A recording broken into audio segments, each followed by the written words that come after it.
Hello' everyone, কি খবৰ আপোনালোকৰ? ভালনে? আশা কৰোঁ চবৰে ভাল। আৰু মোৰ অন্য এটা নতুন ভিডিঅ'লৈ আপোনালোক সকলোকে স্বাগতম জনাইছোঁ। আৰু এয়া দেখিছেনে, আজি আমাৰ ফিছাৰীত জাল মাৰিছে। এয়া মোৰ মানুহজন আৰু সেয়া আমাৰ ডাঙৰ ভিনদেউ। আজি সকলোৱে গোট খাইছোঁ এসাঁজ খাওঁ বুলি, সেইকাৰণে এয়া পুখুৰীতে জাল মাৰিছে। আৰু আমাৰ সেয়া কণমাইনটো দেখিছেনে, মোৰ ভাগিন। সি আকৌ পানীত নামিব লাগে দেই, সিও বোলে মাছ ধৰে। ইফালে আকৌ বোকালে ঘিণ কৰে দেই, আকৌ কৈছে কি মাছবোৰে বোলে তাক কামুৰিছে বোলে।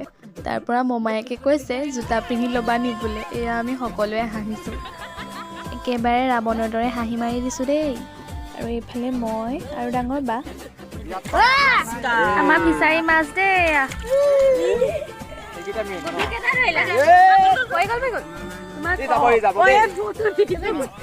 আৰু খাই বৈ আজৰি হৈ এয়া ওলাই আহিছোঁ ময়ো ঘৰলৈ বুলি। আৰু এয়া ডাঙৰ বাহঁতো যায়গৈ ঘৰলৈ, ওলাই আহিছোঁ আৰু একেলগে এয়া টমটমতে। এইফালে ভিনদেউ আৰু এয়া আমাৰ ভাইটি আৰু মিস্ত্ৰী দেখিছেনে ক'ত সোমাই আহিছে। আৰু এয়া আমাৰ ভাগিন খাই দিছে দেই। আৰু আজি ইমানেই, আকৌ লগ পাম নতুন এটা ভিডিঅ'ৰ সৈতে। ভাল লাগিলে লাইক কমেণ্ট ছাবস্ক্ৰাইব কৰি দিব। বাই।